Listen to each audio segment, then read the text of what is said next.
Doctor Mangat बादल की कहानी कागा सप्तन के पहले भाग में आपने सुना कि मनोहर कोलकाता में रह रहा था और उसकी माँ और पत्नी सरबती गांव में रह रहे थे। मनोहर साल में एक बार ही गांव आ पाता था। पिछले 6 महीनों से वो गांव नहीं आया था और सरबती के पेट में दर्द रहने लगा तो गांव की दाई ने घोषणा कर दी कि सरबती को 3 महीने का गर्भ है। पूरे गांव में हंगामा मच गया और मनोहर की माँ ने सरबती को उसके पीहर भेजने का फैसला कर लिया। अब सुनिए आगे की कहानी। बर्तन मांजते हुए सरबती सोच रही थी कि इसी प्रकार की जिल्लत उसे पीहर में भी भोगनी पड़ेगी। भयंकर कष्ट भोगने की प्रक्रिया में से हर क्षण गुजरते हुए उसकी संवेदना के स्रोत जैसे सूखते जा रहे थे। इतने बड़े संसार में कोई भी एक व्यक्ति ऐसा नहीं है जो उसके दिल की बात सुन ले। क्या इसीलिए कहा जाता है कि कोई किसी का नहीं होता? पेट का बढ़ा हुआ आकार उसके जीवन पर कालिख बनकर फैलता जा रहा था। हर लम्हे उसके पेट में मीठा मीठा दर्द बना रहता, लेकिन शरीर से ज्यादा दर्द उसे मानसिक था, जिसके कारण न वो ढंग से खा सकती थी, न ही सो सकती थी। आह! नाभि के नीचे, कभी कलेजे के नीचे से जैसे कोई धीरे धीरे कुरेद रहा है और दर्द मस्तिष्क में सांसों की तरह धड़क रहा है। किससे मांगे अपनी पीड़ा की दवा? क्या लोग इतने निर्दयी हैं कि किसी की पीड़ा में रस लेने लगते हैं? आह! फिर एक दर्द। उसने राख भरे दाएं हाथ से नाभि को दबाया और बायां हाथ जमीन पर रख घुटने पर सिर टिकाकर बैठ गई। तभी उसकी सास बाहर से आ गई और उसे इस प्रकार बैठे देख गालियों की बौछार शुरू कर दी। कलंकिनी, अब क्यों माथा पकड़े बैठी है? अब क्या बाकी बचा है? नाम तो डुबो दिया तुमने। इस तरह बैठी रही तो बर्तन कौन तेरा बाप साफ करेगा? सरबती ने याचनापूर्ण दृष्टि से अपनी सास की तरफ देखा और बोली, माँ जी, एक बार अपने बेटे को तो बुला दो। मैं कसम खाकर कहती हूँ, मैंने कोई गलत काम नहीं किया। माँ जी मेरा विश्वास करो। विश्वास? ऐसी नागिन का जिसने पालने वालों को ही डस लिया। हाँ, बुरा काम कहाँ किया है तुमने? कहकर उसकी सास उपेक्षा से हंसी, फिर तीखे शब्दों में कहने लगी, मेरा बेटा ऐसे औरत पर थूकेगा भी नहीं। उसके ससुराल और पीहर में 3-4 कोस की ही दूरी थी। इधर से आवाज दें तो उधर सुनाई दे जाए। फिर ऐसी बातें तो पंख लगाकर उड़ती हैं। आदमी की बदनामी उससे 100 कोस आगे चलती है। सरबती के पीहर पहुंचने के पहले ही ये खबर गांव के घर घर तक पहुंच चुकी थी।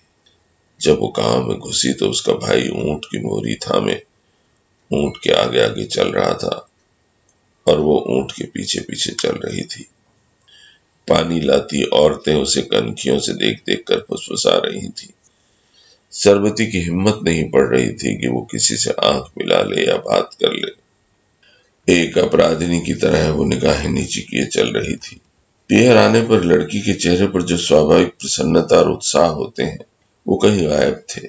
माँ भाभियां उससे कैसे कैसे प्रश्न करेंगी और वो क्या प्रत्युत्तर देगी, एक भावी आशंका में अपने भीतर ही भीतर घबराई हुई। वो जिस प्रकार चल रही थी उसे देखकर कोई भी कह सकता था कि उसका शरीर ही यहाँ है, मन तो कहीं और उलझा हुआ है। घर पहुंचते ही वो अपनी माँ की छाती में सिर छुपाकर जिस प्रकार रोई, उसे देखने वाले उसके भाई की आंखें भी भर आई। अपनी माँ से वो इस प्रकार चिपट गई जैसे कोई खोया हुआ बच्चा पुनः मिलने पर अपनी माँ को इस डर से नहीं छोड़ता कि कहीं फिर न गुम हो जाए।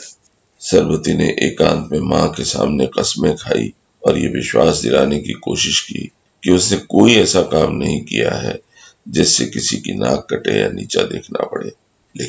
लेकिन उसकी बात कैसे मानी जाए? उसके पेट को देखकर जो सामान्य से अधिक लगता था, कौन विश्वास करे? उसकी कस्में, रुदन, दीनता सब फरेब लग रहे थे। शाम को खाना खा चुकने के बाद सरबती अपनी माँ के पास बैठी थी कि उसका बड़ा भाई गोदू बाहर से दंदनाता हुआ आया और हाथ पकड़कर उसे आगे खींचकर जमीन पर पटक दिया। क्रोध के कारण उसका सारा शरीर कांप रहा था। वो चिल्ला रहा था, चंडालिनी, यहाँ आने से पहले तुम मर क्यों नहीं गई? अरे जहर ही खा लिया होता। ऐसा कुकर्म करके तेरे पैर इस घर की ओर कैसे उठ गए? कहते हुए गोदू हाथ उठाने लगा तो मां बीच में आ गई। उसने उसे एक और धकेल दिया। अरे क्या मार डालेगा इसे? इसने तो पता नहीं क्या किया, पर तू क्या करने जा रहा है? मां सरबती का हाथ पकड़कर अपनी तरफ खींचते हुए चिल्लाई। अविश्वास की एक मोटी दीवार अपने और मां के बीच खड़ी देखकर सरबती की रूह कांप गई। वो रोते रोते बोली, भैया चाहो तो जान से मार दो, मैं तो तुम्हारी आश्रित हूं, पर मेरी हाथ जोड़कर एक विनती है, आप एक खत लिखकर उन्हें एक बार बुला दो। मैं आपका ये एहसान जिंदगी भर नहीं भूलूंगी भैया, आप एक बार उन्हें बुला दो। भैया मैं आपकी काली गाय हूं, मेरे पर इतनी दया कर दो। कहकर उसने गोदू के पांव जोर से पकड़ लिए। गोदू जैसे फुफकारता हुआ आया था वैसे ही पैर पटकता बाहर चला गया। मां ने खड़ी होकर सरबती को जमीन से उठाया। सरबती सुबकियां भरते भरते बोली, मां मैं मर क्यों नहीं जाती? क्यों तुम्हें दुखी कर रही हो? ये कहकर मां की छाती से लग गई। दूसरे दिन मनफूल के पते पर कोलकाता पत्र भिजवा दिया गया कि सरबती बहुत बीमार है, एक बार वो आकर मिल ले। पत्र भिजवाकर मां चैन से नहीं बैठी। उसने इधर उधर दाइयों और नर्सों से संपर्क किया, लेकिन सफलता नहीं मिली, क्योंकि अफवाह पहले ही काफी उड़ चुकी थी। डॉक्टर के पास ले जाते घर वाले डर रहे थे कि कहीं कोई पुलिस का चक्कर न पड़ जाए। एक बार मनफूल आ जाए तो सारी बात संभल जाएगी। इधर सरबती को एक एक पल बिताना भारी लग रहा था। सरबती का मुखमंडल दिनों दिन पीला पड़ता जा रहा था। एक अव्यक्त चिंता उसे भीतर ही भीतर खोखला कर रही थी। आज तो पेट के साथ साथ उसके पूरे शरीर में ही पीड़ा हो रही थी। खाना पीना कुछ भी तो अच्छा नहीं लग रहा था। कार्तिक का महीना उतर आया था। धूप में अब तली नहीं थी। हवाओं में भी थोड़ी ठंडक आ गई थी, इसलिए वो आंगन में खटोला डाले लेटी पड़ी थी। बरामदे में बैठी बड़ी भाभी अपनी गोदी के बच्चे को दूध पिला रही थी। उसके पास बैठी छोटी भाभी दाल में से कंकड़ बीन रही थी। उसी समय एक कौआ मुंडेर पर आकर बैठ गया।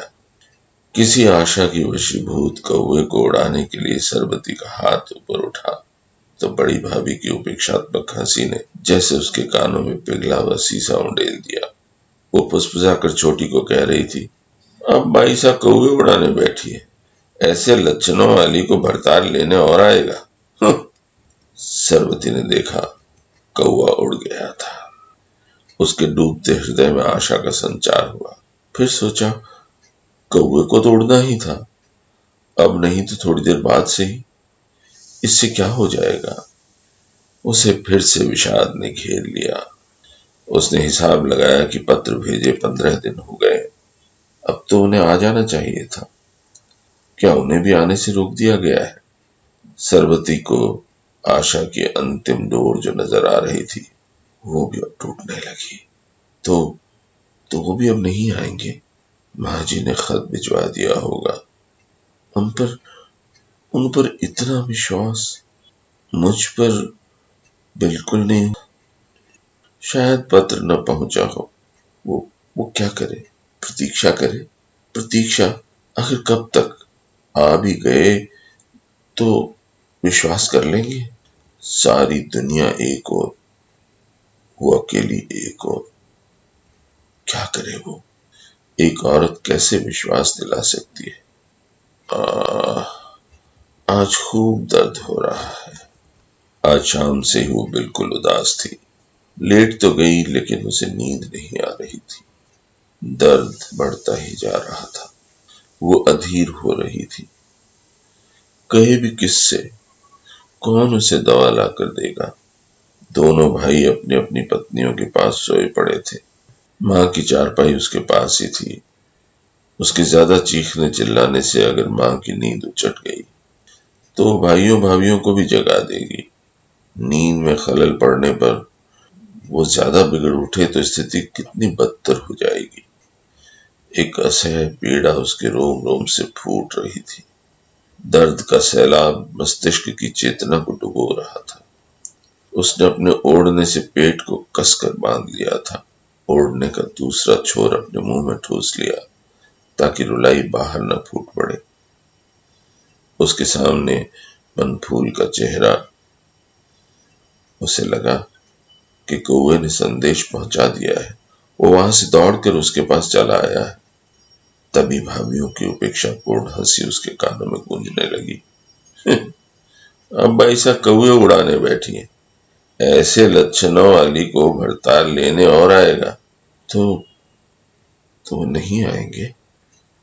आ जाते तो शायद विश्वास दिला सकती। उसकी छटपटाहट प्रतिक्षण बढ़ रही थी। इस बार वो हिम्मत करके उठ बैठी। पेट पर बंधे ओढ़ने को खोल लिया। कुछ राहत मिली। वो अंधेरे में इधर उधर कुछ टटोलने लगी।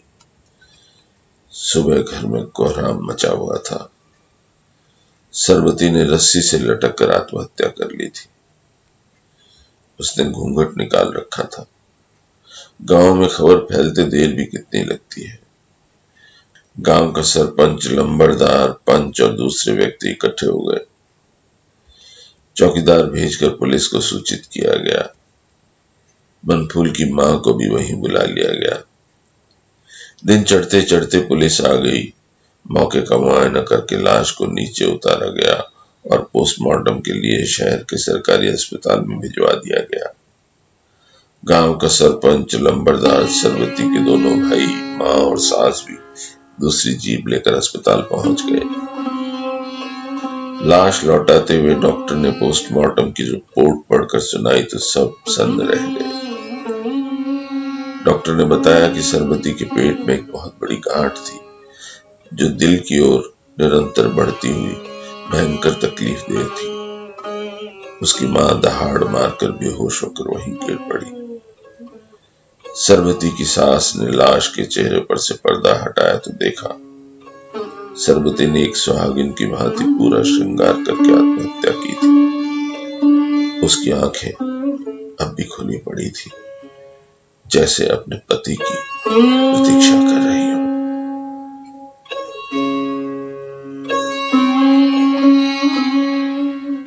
ये था डॉक्टर मंगत बादल की कहानी कागा सप्तन का दूसरा और अंतिम भाग।